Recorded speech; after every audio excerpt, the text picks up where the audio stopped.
Other shows we have for you to enjoy at myclassicradio.net. The Avengers was most certainly not a household name in South Africa prior to the radio series. With no national television service until 1976, the mechanism simply was not present in the country to show television programs to mass audiences. While many other countries reveled in the filmed adventures of John Steed and company, South Africa was not equipped to join in the fun. The series took Britain by storm and made a major impression in the American markets, being that greatest of rarities, a British series given a network transmission slot. However, as a filmed series, rather than a videotaped one, The Avengers was able to gain a modicum of exposure in South Africa through film rentals. Come and listen at myclassicradio.net. Other shows we have for you to enjoy at myclassicradio.net. 21 Precinct was a police drama broadcast on CBS from July 7, 1953, to July 26, 1956. It initially served as a summer replacement for My Friend Irma. The show was produced in cooperation with the Patrolmen's Benevolent Association of City of New York and adaptations from True Criminal in New York. The Policeman's Point of View. Historically, the 21st Precinct had been located near Gramercy Park, Manhattan. In 1929, the department reorganized the precinct numbering, and 21st designation was discontinued. No such precinct existed during the run, nor does a 21st precinct exist. However, the fictional precinct's territory closely corresponds to that of the Upper Side's 23rd precinct since 192. Come and listen at myclassicradio.net.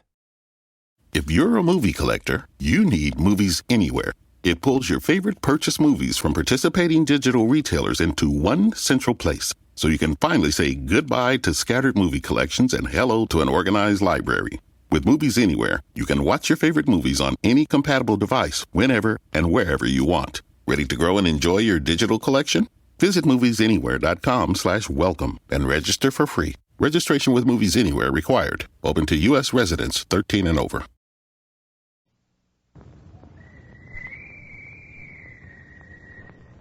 Call all hands. Beat to quarters.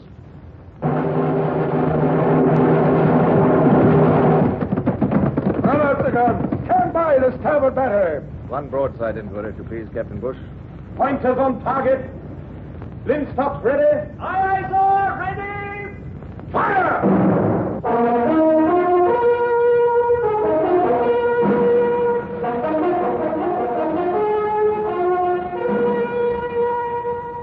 Presenting Michael Redgrave as C.S. Forrester's indomitable man of the sea, Horatio Hornblower.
Invalided home in time for Christmas. Feeling a trifle seedy still, of course, for somehow, in following a French retreat from Riga, I picked up one of those illnesses which scourge armies on land. I had quite a bout of it, in fact. And then my old friend Captain Bush had brought me home aboard the Nonsuch. Home to Smallbridge, where the days passed quietly, serenely. Oh, wonderful days. But I began to want to see old Bush again. So, not long after New Year's Day, we coaxed him down from London for a winter weekend with us. It was old times again. Well, now, some port. What you say? Oh, Wiggins has left it, I'm glad to see. You know, one night up in the Gulf of Riga, you seemed amused by a yarn of mine from my midshipman days, Bush. I never told you, did I, about my first independent command and what it led to in the way of, well, self-knowledge. No. You know, extremely young men are rather sad to contemplate, aren't they, as one grows older? That terrible resolve that everything must turn out right, their monstrous earnestness.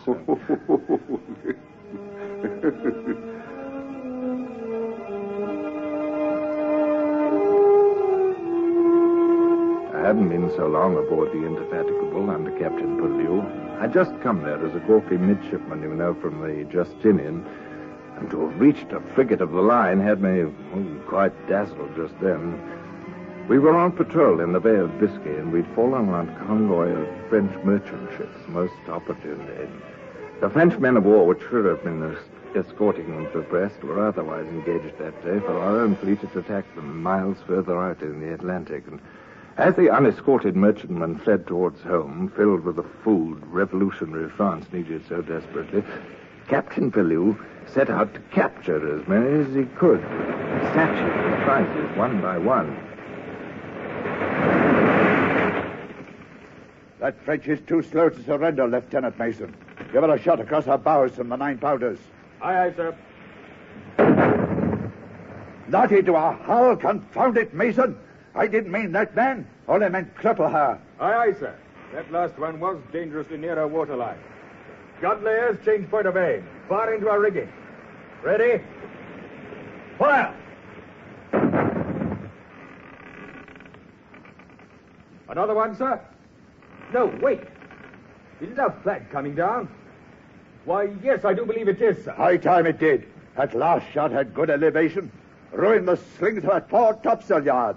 Even the sail is down. All right, all right. Let's heave to, close beside her. Have a broadside ready, Mason, in case she tries some trick. Give him his speaking trumpet. Ahoy there! What brig are you? Marie Galante of Bordeaux, 24 days out of New Orleans in America with rice. Rice? That'll sell for a pretty penny, sir, when we get her home to England. 200 tons, I should imagine, and 12 in our crew at most. Yes. He'll need a prize crew of, I'd say 4, eh? It's a midshipman's command. Now, let me see. Mr. Hornblower!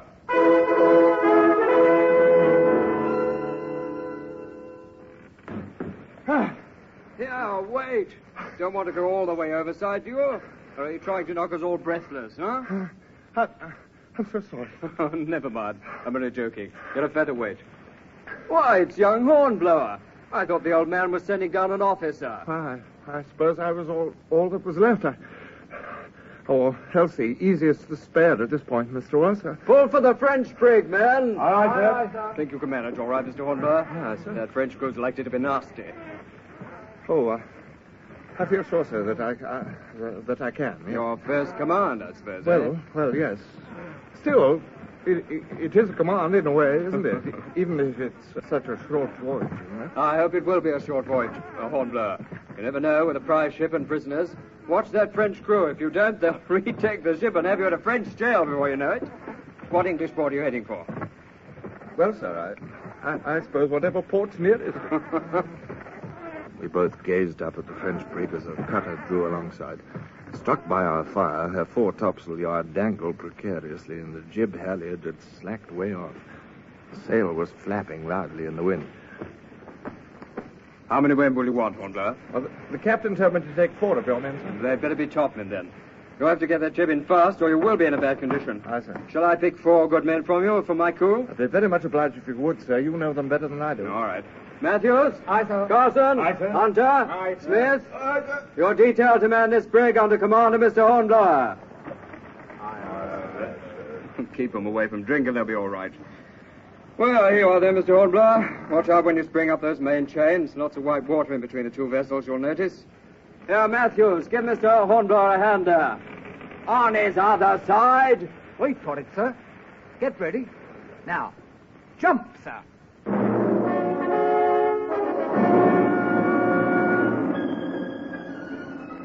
I hurled myself, all arms and legs, like a leaping frog at the brig's main chains. My knees slipped off, and the rolling brig lowered me thigh-deep into the boiling sea. But one of the seamen had preceded me. He grabbed at my wrists and hauled me aboard, and the 3 other seamen followed us. A little the worse for wear, I led the way onto the deck. Well, men, we'll reconnoiter a bit first. Aye, sir. We'll be close in with you. Don't worry. Take care of yourself, Hornblower. Thank you, sir. I will. I don't see many signs of life aboard, I must say, Matthews. Men aft, sir. A little knot of them around that hatch cover, see? Oh, yes. Hand on my dirk, I advanced slowly aft. Suddenly, something was raised towards the sky above the heads of the crouching men. I halted and looked again. It was an up-tilted wine bottle. They'd broken open the wine stores, were cheating their captors of them, at least, in as prompt and practical a way as possible. I couldn't really say I blamed them much. They've made the best of their time, sir. That's apparent. One of the group, his white hair blowing in the wind, rose to meet us. His lips seemed to be shaping some pronouncement of importance, searching earnestly for the right words to use. To the devil with the English! As happy as he is, sir. Put that bottle down. Do you hear, Frenchman?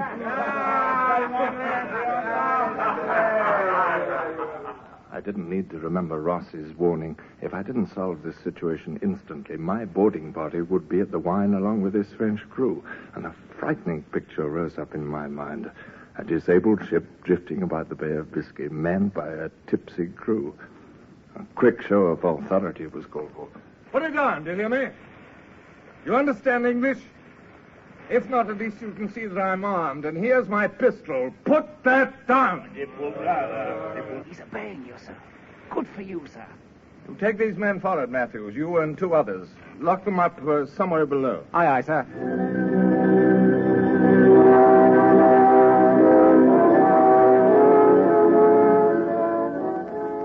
My first command, such as it was, and my first lesson in the loneliness that command brings to a man at sea. And suddenly, amidst these plans, a sickening thought struck through me. I rushed on deck to find Hunter. Hunter! Hunter, come here! Yes, sir. Hunter. What is it, sir? Look, it's occurred to me. Nothing's been done to see if the brig is taking in any water. You know, one of those shots we fired at her may have hulled her below the waterline. That's so, sir. We'd better sound the well.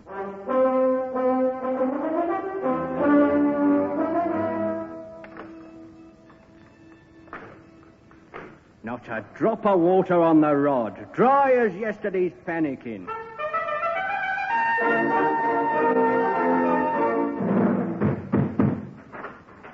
We can't keep the course you set much longer, sir. And the wind's coming up very gusty-like. Oh, very good. Well, I'll be up, Hunter. Call all hands at once. Aye, aye, sir.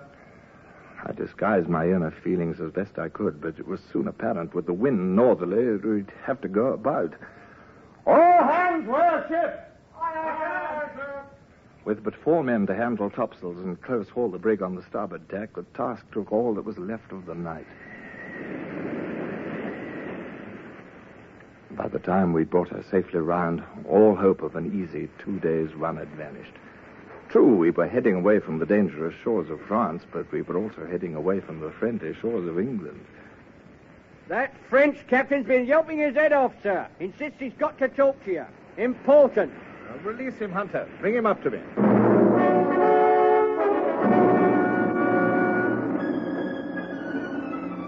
My men, they are hungry, very hungry. So are my men. I also. Moi aussi. I have a cook. Good. Well, perhaps we can arrange a truce then, Captain. If your men are allowed on deck, your cook, to provide food for all of us, will you agree to make no attempt to take the ship from us? Of that we shall talk later, sir. There is another concern of more importance at this moment. Well? She rides a little heavily. Do you not think, sir? Heavily? Well, Well, yes, perhaps, but... Perhaps she leaks. Oh, no. No, there's no water in there. We've tested the well. Tested the well? But, mon Dieu, you would find none in the well. Do you not know our cargo? Du riz, monsieur, du riz. What? We are carrying a cargo of rice. Cargo of rice? Why, yes, I recall now, but after all... Rice from New Orleans. No leak would be apparent in the well. No. Rice would absorb every drop of water in the hold. Yes, but... One shot from your cursed frigate struck us in the hull. Oh. Did you not know? Yes, well... Hunter! Hunter, that shot hit her after all. Where, sir? Well, I don't know yet. Must be somewhere on the port side forward, though. We'll have a look. You and Matthews put a bowline round me and lowered away. We're heeling on this tack, and I'll have a good view of the side. The swaying of the brig, the sea closed over my head. But there it was, below the waterline, a splintered, jagged hole.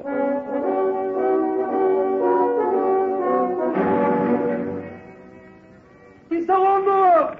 Mr. Hornblower, I call your notice to the deck seam forward there. What? It is opening. What? Hunter, look, the pitch is even bulging out of it. And just beyond, sir. See that other spot? There's something awful wrong. Pitch coming in ridges from the deck seam. Mon Dieu, I have just thought. The rice. The rice cargo, is that it? It grows bigger. What? Water's got well into it now, sir, so it's swelling. Dry rice that soaked will double, even treble its volume. This ship will burst wide open with this cargo. Oh, mon Dieu, mon Dieu, mon Dieu. I remembered the unnatural creaks and groans below, and I cursed myself for inexperience. A black moment. And if I hadn't spoken sharply, I'd have broken down in tears. Sooner we get that sailor hole, the better then. Hurry those Frenchmen up, Hunter. Don't simply stand there staring. Aye, sir. I said the ship was riding heavily. She is lower in the water already. Be silent, sir. One crisis after another. I have to think. Hurry with that sail. Do you hear me, man? Sir, I don't like the look of it. Straight I don't. She's settling down and opening up below as well as on deck. That rice is pushing her apart in every seam. Well, Matthews, I... Looky there, sir. Even that battened-down hatch cover's pushing upward. See? Well, I'll jettison the cargo then, Matthews. Get some prisoners together and we'll start. Hunter! Aye, sir. Take half your men off that sail work, open the hatches, and bring up the cargo fast.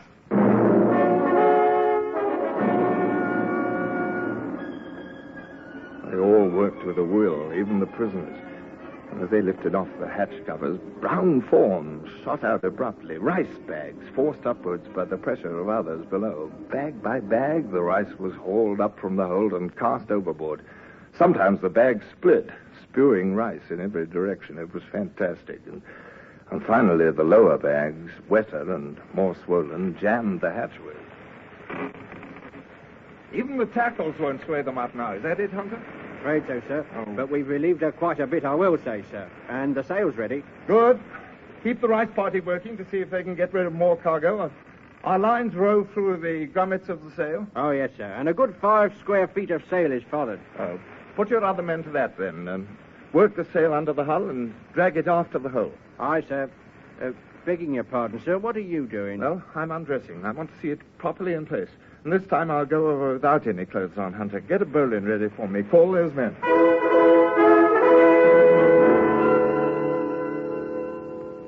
Naked and wet, I lost a lot of skin. The ship was rolling most of this time, but I managed to see the forward sail in place against the hull. A hairy mass sucked in instantly into position.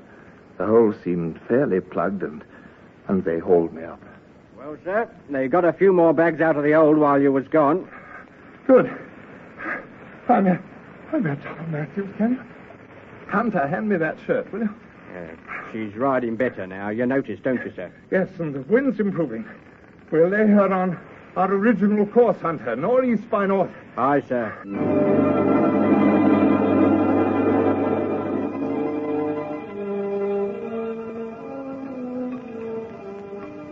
Well, Bush, another glass of port? Thank you, Horatio, but go on, please. Well, I was limp with lack of sleep, with cold and exhaustion and accumulated burdens. And I'd started with the highest of resolves, and now badly dampened. But at least I'd learned some lessons in that 24-hour span, and for the moment, all seemed well enough with ship and men. And as we plowed heavily along, I even felt a tiny glow of pride, unearned or not. I squared my shoulders and I took my stand there on the poop, straddling with my hands behind my back. I was still in command of my ship, Bush, such as she was. And despite the grinning fates and all my worries, she was heading home to England on a course I'd actually laid off myself.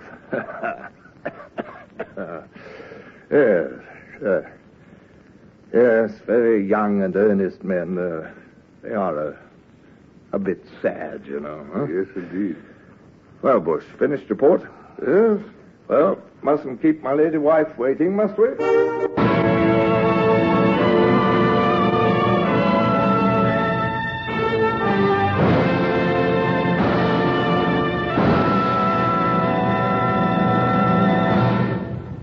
Horatio Hornblower, starring Michael Redgrave, is based on the novels of C.S. Forester. Music composed and conducted by Sidney Torch. Produced by Harry Allen Towers.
Potential. It's all around us all the time, but it's often left untapped. Waste No Potential is a new podcast dedicated to the stories of visionary leaders who discovered opportunities the rest of the world missed. Follow me, Alexandra Samuel, as I uncover some really clever ways people make the most out of potential for themselves and for their businesses. Listen to Waste No Potential wherever you get your podcasts.